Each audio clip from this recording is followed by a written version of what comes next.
사랑하시네. 하나님이 날 참 사랑하시네. 하나님이 날 참 사랑하시네. 하나님이 날 참 사랑하시네. 하나님이 날 참 사랑하시네. 하나님이 날 참 사랑하시네. 하나님이 날 참 사랑하시네. 세월에 묻혀 또 현실에 갇혀 잊고 살다가도 그냥 살다가도 어느 날 문득 생각해보면 하나님이 날 참 사랑하시네. 하나님이 날 참 사랑하시네. 하나님이 날 참 사랑하시네. 하나님이 날 참 사랑하시네. 하나님이 날 참 사랑하시네. 세월에 묻혀 또 현실에 갇혀 잊고 살다가도 그냥 살다가도 어느 날 문득 생각해보면 하나님이 참 사랑하시네.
이끄신 하나님 그 손에 너의 삶을 맡긴다. 너의 삶의 참주인 너를 이끄시는 주 하나님 그 손에 너의 삶을 드린다. 아멘. 이 고백처럼 하나님이 우리를 너무 사랑하십니다. 변함없는 사랑으로 지금도 이 자리에 우리와 함께 하시는 하나님께 우리가 반응했으면 좋겠습니다.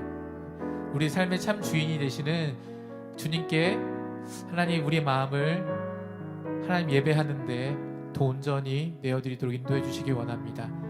다른 곳에 빼앗겼던 마음들을 하나님 붙들어 주시고 오직 주님께로만, 하나님 한 분께로만 전심을 우리 주님께로만 향하도록 인도해 주시고, 특별히 이 시간 그렇게 주의 말씀 앞에 나가길 소망하는데 말씀해 주실 때 제가 믿음으로 듣게 하시고 하나님 그 말씀 따라 살아가도록 이 밤에 성령 하나님 저의 마음을 더 붙들어 주시고 저의 참 부모님이신 우리 주님 따라 사는 믿음의 걸음을 이 시간 하나님 앞에 나아가도록 인도해 주시기 원합니다.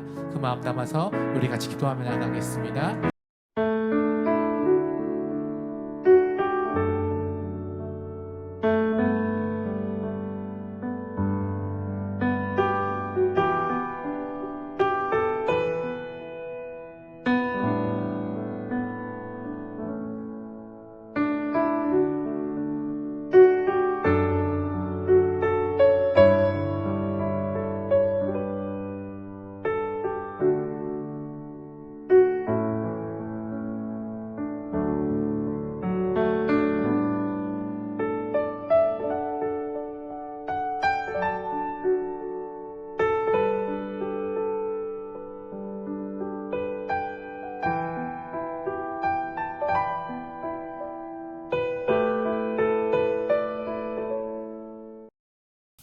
나는 전능하신 아버지 하나님 천지의 창조주를 믿습니다.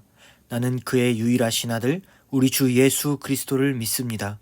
그는 성령으로 잉태되어 동정녀 마리아에게서 나시고 본디오 빌라도에게 고난을 받아 십자가에 못 박혀 죽으시고 장사된 지 사흘 만에 죽은 자 가운데서 다시 살아나셨으며 하늘에 오르시어 전능하신 아버지 하나님 우편에 앉아 계시다가 거기로부터 살아있는 자와 죽은 자를 심판하러 오십니다. 나는 성령을 믿으며 거룩한 공교회와 성도의 교제와 죄를 용서받는 것과 몸의 부활과 영생을 믿습니다. 아멘.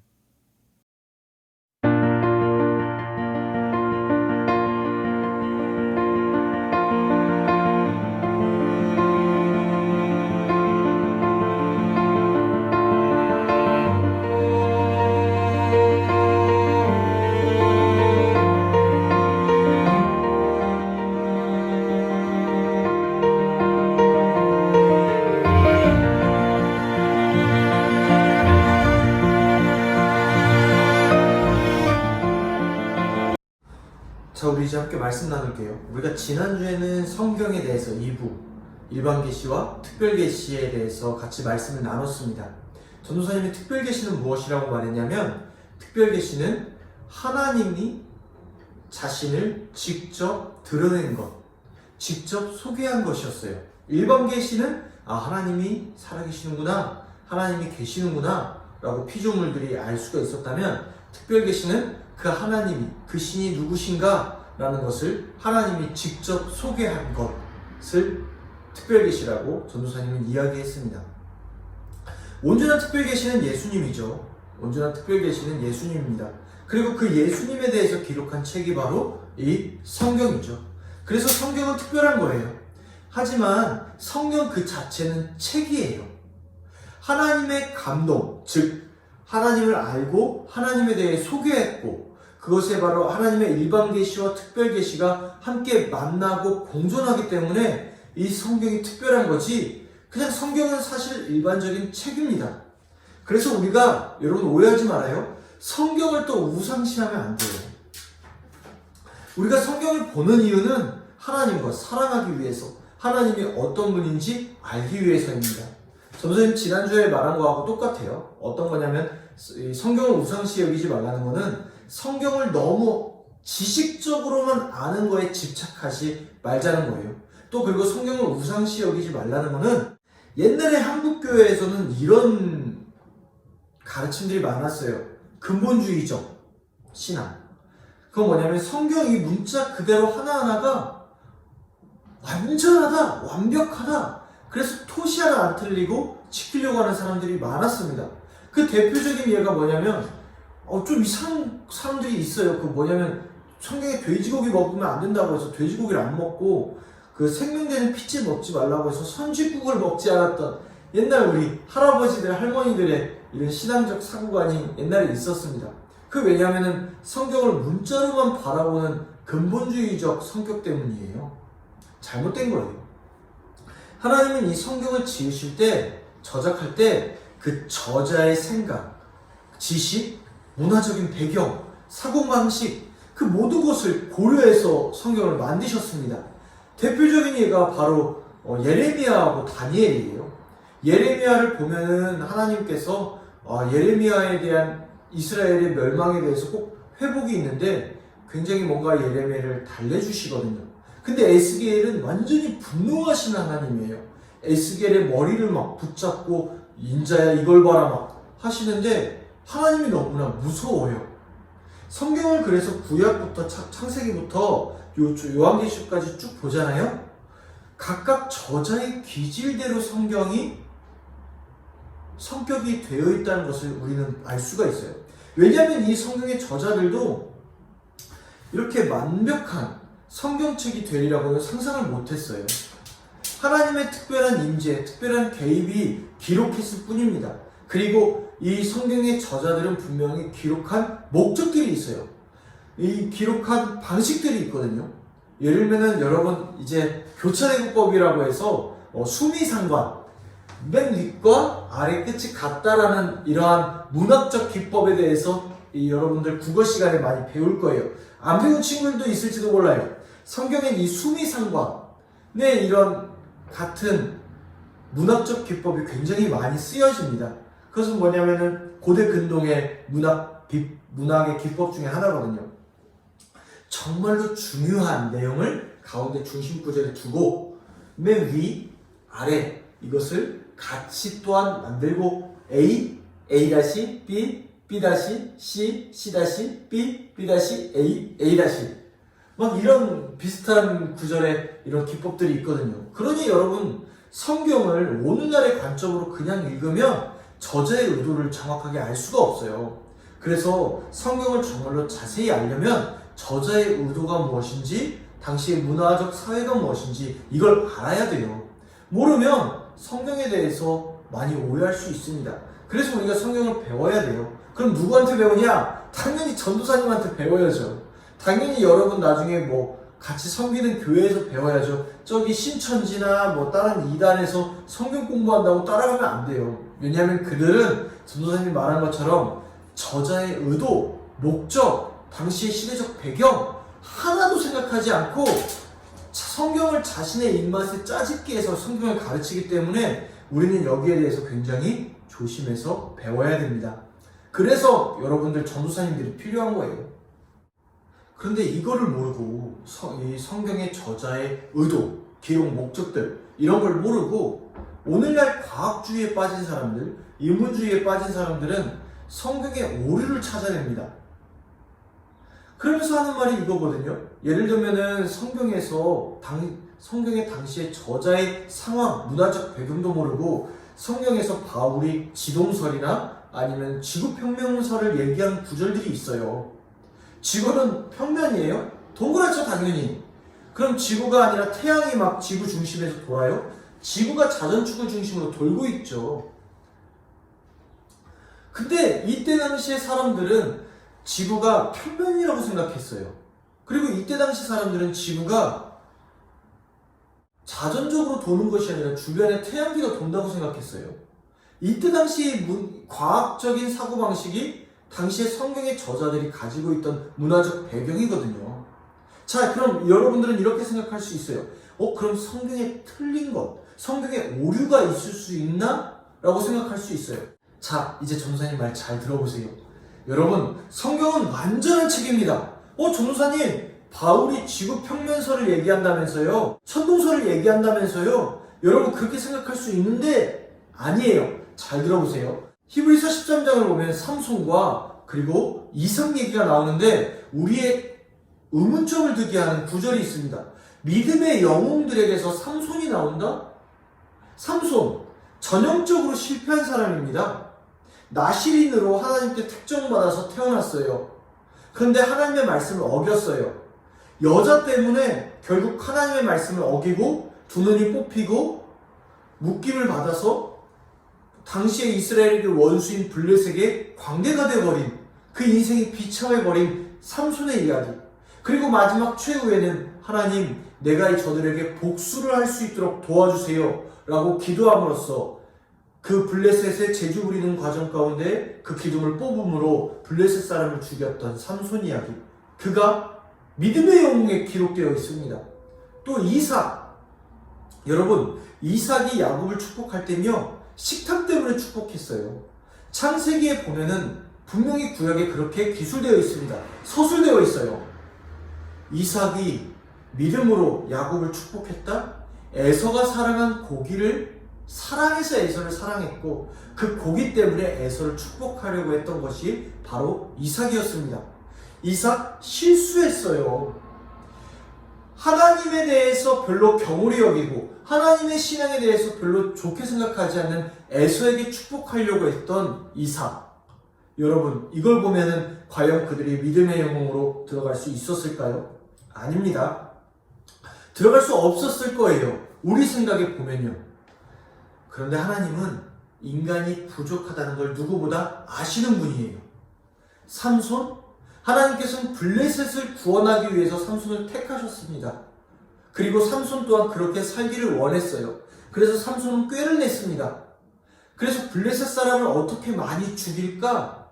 이것을 되게 굉장히 많이 궁리했던 것이 삼손이에요. 비록 여자 때문에 무너졌지만 말이에요. 그런데 성경은 이렇게 마지막에 삼손의 인생을 기록합니다.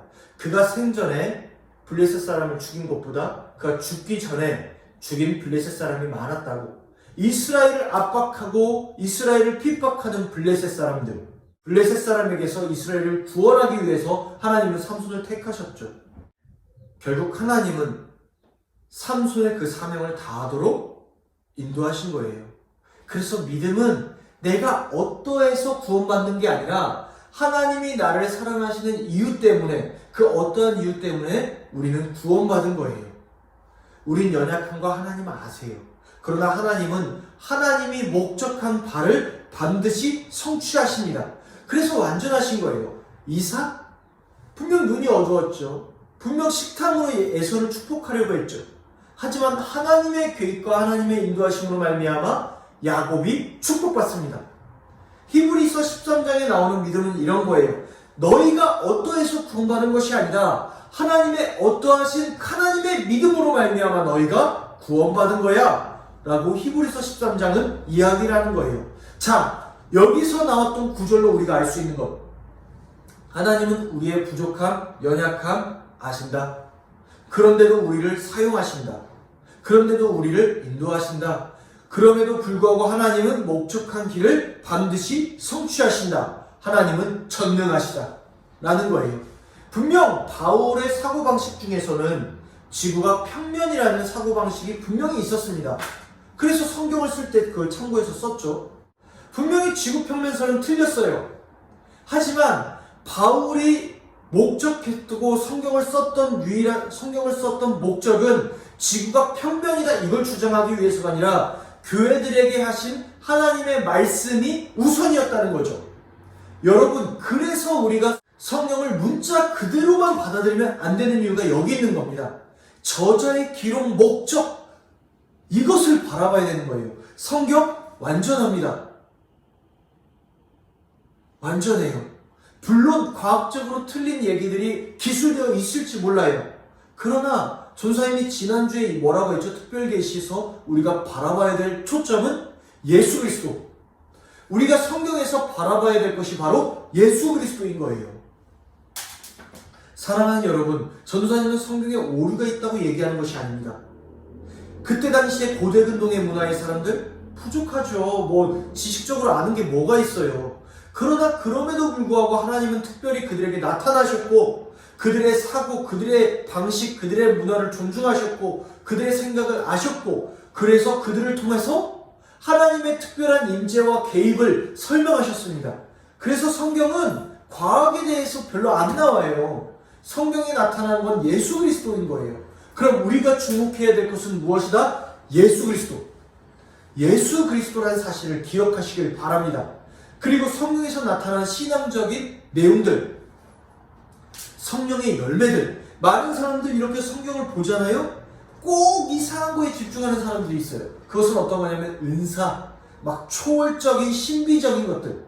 그래서 여러분 나중에 전도사님이 은사 얘기를 할 건데요, 막 하나님의 음성을 들었다, 하나님의 막 환상을 봤다 하는 사람들은 막 자신이 초능력자인 것처럼 그것에 집중합니다. 하나님께서 우리에게 성령을 통해서 뭐 환상도 보여주실 수 있고 음성을 들려주실 수도 있어요. 근데 그것에 집중하라고 보여주신 게 아니에요. 하나님이 우리에게 초월적인 은사, 신비적인 것을 보여주신 이유는 뭐예요? 하나님 더 사랑하라고, 영혼 더 사랑하라고, 그리고 성령의 열매인 하나님의 성품을 닮아가라고 보여주신 겁니다. 여러분, 하나님은 그래서 완전하신 거예요. 부족한 우리 인간이 어떻게 하나님을 알아요? 전능하신 하나님을 우리가 이 성경을 통해서 다 알 수 있을까요? 안타깝게 성경도 다 담지 못해요. 그러나 성경이 우리에게 말씀해 주는 것, 성령의 감동으로 우리에게 말씀해 주시는 것, 그건 뭐예요? 예수님이에요. 그리고 하나님과 우리와의 관계인 거예요. 그래서 성경은 완전해요. 완벽하진 않지만 완전해요. 이 세상에 완벽하고 완전하신 분은 하나님밖에 없습니다. 그러니 하나님 얼마나 놀랍습니까? 이 고대 근동부터 예수님의 탄생부터 2000년이 넘는 지금까지 그분은 그분의 사랑을 우리에게 가르쳐 주셨기 때문이에요. 여러분, 그래서 오늘의 본문에 있는 바울의 말씀도 그런 거예요.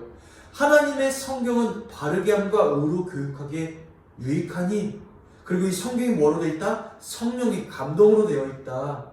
여러분, 바울의 시대도 마찬가지거든요. 이 디모데후서를 기록했을 때도 마찬가지예요. 헛된 변론, 헛된 것들만 바라보다 결국 경건의 지식에 이르지 못하게 된 거예요. 경건의 모양은 있지만 경건의 능력은 없는 거예요. 그러니 어떻게 되는 거예요? 믿은 대로 살지 않는 거예요. 오늘날 교회 많고, 오늘날 지식 많고, 오늘날 성경 많은데 그렇게 살지 않는 사람들이 정말로 많은 이유가 이것에 있는 거예요. 경건을 따르지 않는 거예요. 사랑하는 우리 학생들, 전도사님과 여러분들은 말씀을 듣습니다. 말씀을 나눕니다. 그럼 우리가 따라가야 될 것은 무엇이죠? 예수 그리스도. 그리고 두 번째는 뭐죠? 하나님의 성품, 하나님의 백성인 것을 기억하시길 바라요. 전도사님이 마지막으로 이걸 얘기하고 마칠게요. 굉장히 존경하는 기업인이 있어요. 돌아가셨던 최태석 한국유리 회장님이에요. 이분은 정직이 신념이에요.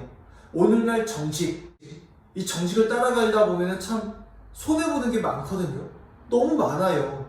나의 치부를 드러내야 되고 연약함을 드러내야 됩니다. 그런데 이 최태석 회장님은 참 정직하셨어요. 그리고 온유하셔서 그 아내 되시는 이 부인 사모님이 여보 우리 부부싸움 좀 합시다 라고 말할 정도로 온유하셨습니다. 어떻게 하면 예수님을 닮아갈까 고민하셨던 분이에요. 그분 돌아가실 때는 TV가 흑백 TV였어요. 당시 한국유리는요, 그분 살아계셨을 때, 그러니까 지금부터 20년 전에 직원들한테 아파트를 제공하고요. 그리고 당시 월급이 300만 원이었습니다. 엄청났었죠. 당신 자신은 검소하지만 직원들의 복지는 철저했고 어려운 이웃들에게 참으로 많이 도와줬던 기업가 최태석 회장님. 그분은요, 6.25 전쟁이 일어날 때였어요. 한국전쟁이 일어나자 빌린 돈을 갚으러 은행에 찾아갑니다. 그리고 은행의 직원이 얘기하는 거예요.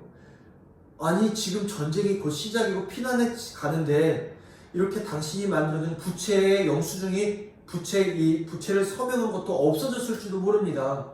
그런데 이 빚을 정말로 갚으시려고 합니까? 라고 은행원이 물어봤어요.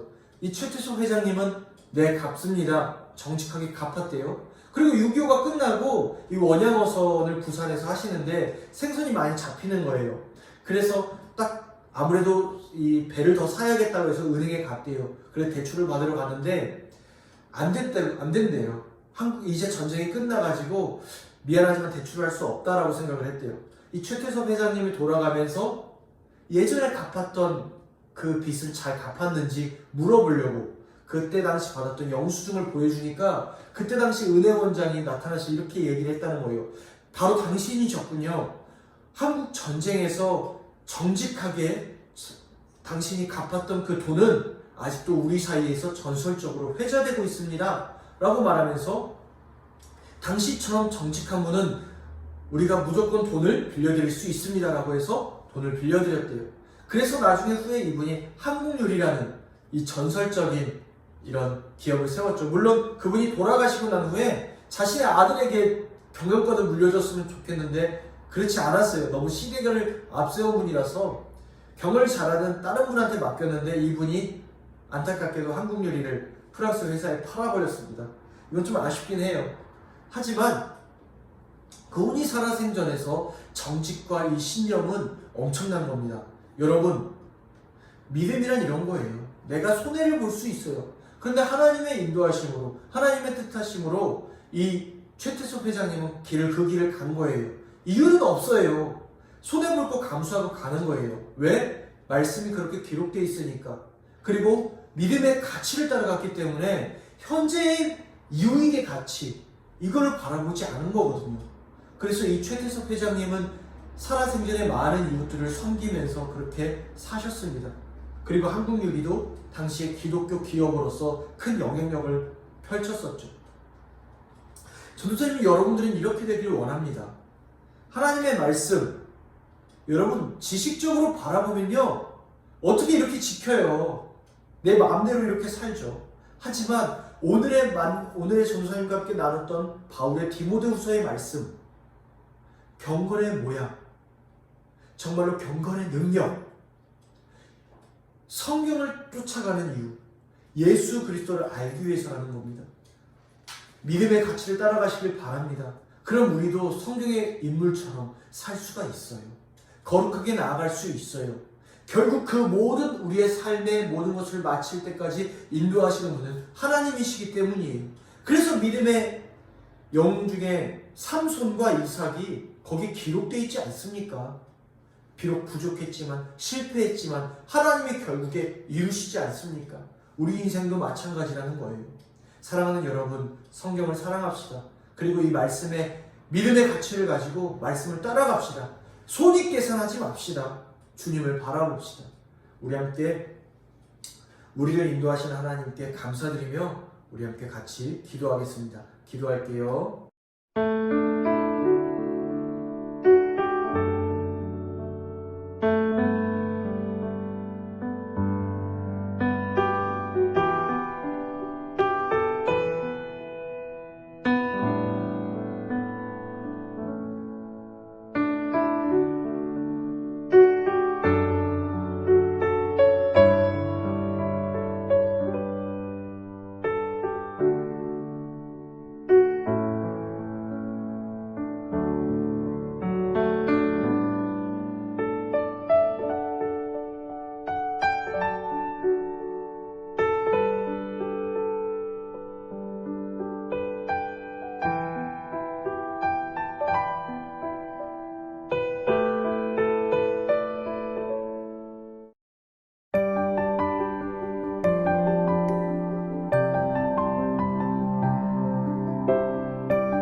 하늘에 계신 우리 아버지, 아버지의 이름을 거룩하게 하시며 아버지의 나라가 오게 하시며 아버지의 뜻이 하늘에서와 같이 땅에서도 이루어지게 하소서.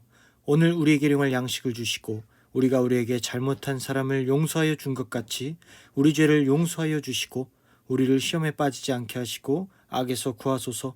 나라와 권능과 영광이 영원히 아버지의 것입니다. 아멘.